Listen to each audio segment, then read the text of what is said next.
Ya, assalamualaikum warahmatullahi wabarakatuh, sahabat The Friend. Berjumpa lagi kita dalam bahasan kimia. Kali ini kita akan membahas tentang hukum dasar kimia. Materi ini adalah materi kimia kelas 10 semester 2, ya. Baik.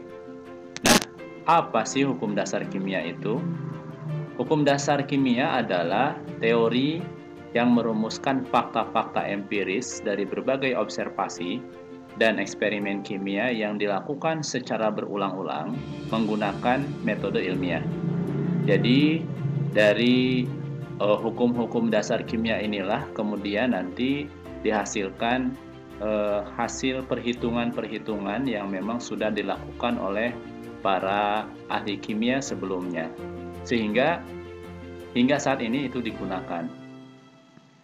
Baik, apa saja hukum dasar kimia? Ya. Yang pertama yaitu hukum kekekalan massa. Ini diungkapkan atau tokohnya adalah Lavoisier. Ya. Kemudian yang kedua hukum perbandingan tetap. Tokohnya adalah Proust. Nanti kita akan bahas satu persatu. Yang ketiga, hukum dasar yang ketiga adalah hukum kelipatan perbandingan. Tokohnya adalah Dalton. Ini teman-teman tentu tidak asing dengan nama John Dalton. Dia juga seorang tokoh yang mengajukan teori atom Dalton, ya.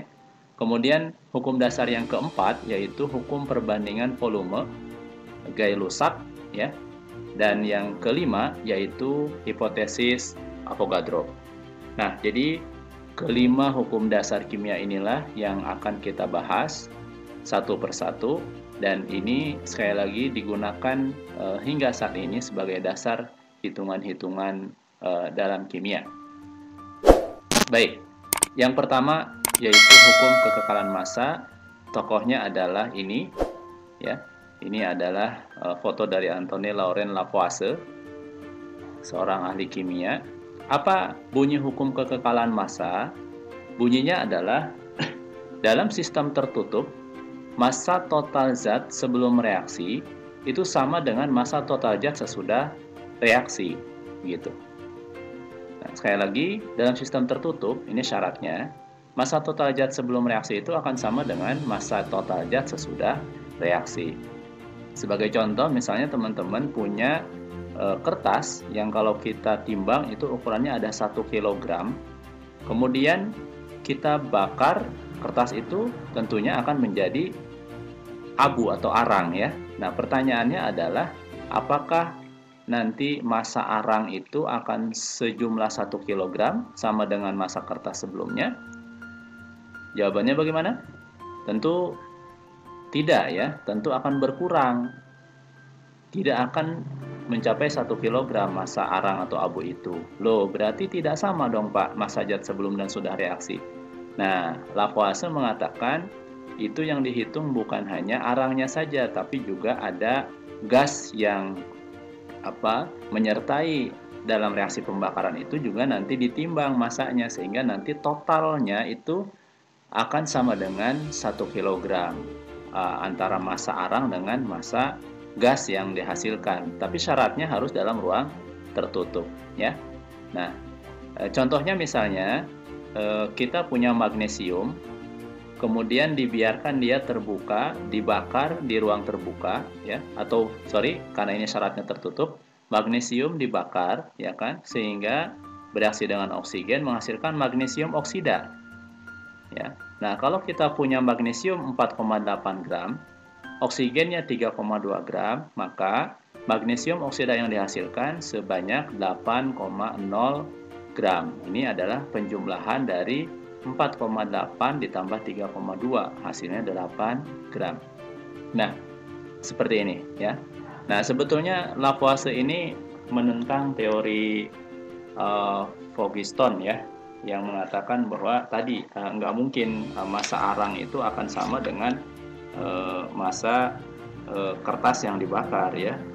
Phlogiston mengatakan kalau misalnya suatu zat itu dibakar, dia pasti akan lebih ringan daripada awal massa zat itu. Tapi kemudian itu dibantah oleh Lavoisier yang mengatakan bahwa gas yang menyertai pembakaran itu pun perlu dihitung sehingga dihasilkannya hukum kekekalan massa ini atau Lavoisier ya. Oke, kita lanjut untuk hukum dasar yang kedua ya, yaitu hukum perbandingan tetap. Tokohnya adalah Proust. Ini adalah fotonya, ganteng ya, Joseph Louis Proust, kumisnya ciri khasnya ya. Nah, apa bunyi hukum perbandingan tetap ya? Perbandingan massa unsur-unsur yang membentuk senyawa tertentu yang murni itu adalah selalu tetap. Nah, apa artinya?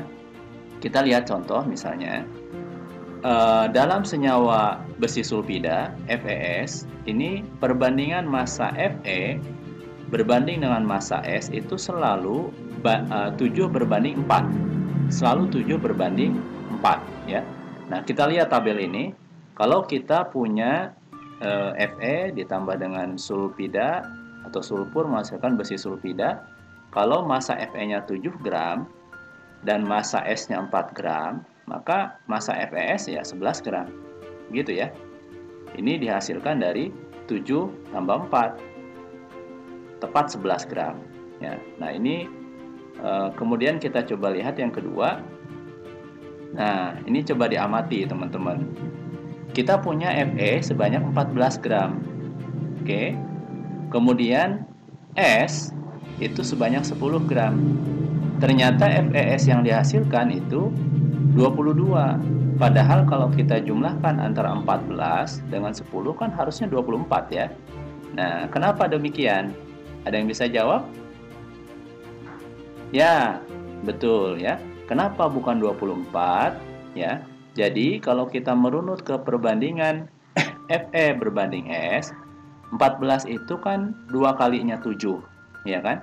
Jadi kalau 7 dikali 2 ini 14. Nah sekarang kalau 4 dikali 2 hasilnya berapa? 8, ya kan? Jadi berarti kalau ingin pas perbandingannya itu 7 banding 4, ini harusnya 8 gram nih sulfurnya. Tapi karena 10 gram, maka nanti dihasilkan sisa. Sisanya berapa gram? 2 gram. Ya. Jadi yang S yang digunakan tetap hanya 8 gram. Karena itu 2 kali lipatnya 4. Kalau ini kan 2 kali lipatnya 7. Ini 2 kali lipatnya 4. Karena biar perbandingannya selalu 7 berbanding 4. Ya. Nah, jadi 22 gram. Loh. Kenapa tidak 24? Nah, sisanya 2 gram itu adalah sisa dari sulfur. Begitu ya. Oke. Nah, coba mungkin untuk yang ketiga teman-teman bisa lebih paham. Nah, ini. Sekarang kita lihat S-nya 12 gram. Oke. Besinya atau Fe-nya 25. Berapakah FeS yang dihasilkan? Apakah 25 tambah 12 itu sebanyak 37? Atau berapa? Nah, ada yang bisa menjawab? Apakah jumlah FeS itu 37? Nah, kalau kita lihat perbandingan ini teman-teman, 12 itu kan 4 dikali 3 ya. Berarti artinya 4 dikali 3 ini 12. Begitu. Oke? Ini adalah tepat 4 dikali 3, 12. Nah, kalau 25, apakah 7 dikali 3? Bukan, 7 dikali 3 itu hanya 21, ya kan? Jadi ini 21 nanti yang akan dipakai. 21 ditambah 12, berapa? 33 gram. Nah, seperti itu ya. Bisa dipahami? Jadi 12 ini dipakai semua, karena ini tepat adalah kelipatan dari 4 kali 3, 12. Kalau ini 25 tidak tepat kelipatan 7, tapi mendekati 7 kali 3, 21. Sehingga 21 ditambah 12 hasilnya 33 gram. Berarti ini bertentangan dengan hukum kekekalan massa dong Pak? Oh tidak, nanti tinggal dihitung sisa Fe yang dihasilkan, sisa Fe yang tidak digunakan, itu ada di akhir reaksi. Sehingga hasilnya nanti akan sesuai dengan hukum kekekalan massa. Jadi tidak ada teori-teori itu bertentangan ya, baik hukum perbandingan tetap, Proust maupun hukum kekekalan massa dan hukum dasar yang lain itu tidak bertentangan. Baik, kita lanjutkan. Ya ini 7 banding 4. Nah, kita lanjutkan hukum dasar yang ketiga yaitu hukum kelipatan perbandingan. Ya, ini John Dalton. Nah, dia mengatakan bahwa ini fotonya John Dalton khas kacamata. Bila ada dua unsur dapat membentuk lebih dari satu senyawa dengan massa salah satu unsurnya dibuat tetap, maka perbandingan massa unsur lainnya dalam senyawa tersebut merupakan bilangan bulat sederhana. Ya, oke, ini kata kuncinya adalah ada dua unsur, ya kan? Dia membentuk senyawa, bisa kombinasinya itu bermacam-macam. Kalau salah satunya dibuat tetap massanya, maka unsur yang lain itu jumlahnya akan merupakan bilangan bulat sederhana. Nah, contohnya seperti tabel berikut. Coba diamati teman-teman. Seperti yang kita tahu, nitrogen dengan oksigen itu membentuk senyawa yang terdiri dari N dan O. Bisa macam-macam, bisa NO saja, bisa NO2, bisa N2O, atau bisa N2O3 dan seterusnya. Nah ya. Nah, sekarang seperti apa komposisinya dalam hukum kelipatan perbandingan? Sekarang kita lihat senyawa 1. Persen nitrogennya 63,7, persen oksigennya 36,3. Jadi ini totalnya 100, ya kan? Kemudian di senyawa kedua, persen nitrogennya 46,7, kemudian persen oksigennya 53,3, ya. Dan senyawa 3 pun sama, 36,9 nitrogennya, oksigennya 63,1.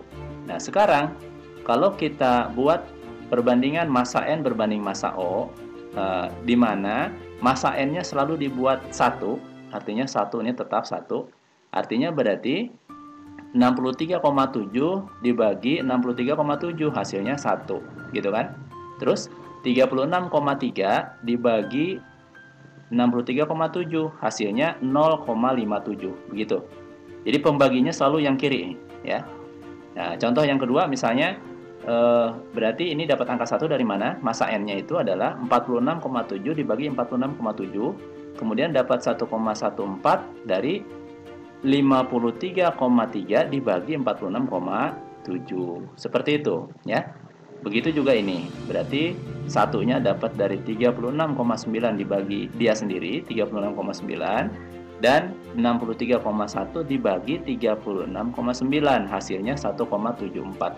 Nah, sekarang Bapak ingin kamu melihat perbandingan yang ini. 0,57 berbanding 1,14 berbanding 1,74. Kita lihat seperti apa? Perbandingan massa oksigen di mana massa nitrogennya dibuat sama, yaitu sama-sama 1, dari ketiga senyawa ini diperoleh 0,57 berbanding 1,14 berbanding 1,74, dihasilkan bilangan bulat sederhana, yaitu 1 berbanding 2 berbanding 3. Are you understand? Ya. Nah, jadi massa oksigennya itu selalu merupakan jumlahnya itu akan selalu merupakan bilangan bulat sederhana, ya, dimana kita sudah buktikan secara hitungan seperti ini. Nah, nanti bagaimana Pak kalau oksigennya yang dibiarkan tetap, nitrogennya berapa perbandingannya? Ya tinggal dibalik nanti. Ininya selalu dibuat 1, artinya dibagi oleh dia sendiri. Ininya yang sebelahnya tinggal mengikuti dibagi oleh angka yang dipertahankan tetap 1 itu. Itu ya. Teman-teman, ini kita baru membahas 3 hukum dasar kimia. Ya, yang pertama hukum kekekalan massa, tokohnya Lavoisier. Hukum yang kedua hukum perbandingan tetap, yaitu Proust. Dan yang ketiga ini hukum kelipatan perbandingan, yaitu Dalton. Nanti kita akan lanjutkan ke pembahasan hukum dasar kimia yang lain. Terima kasih, selamat belajar.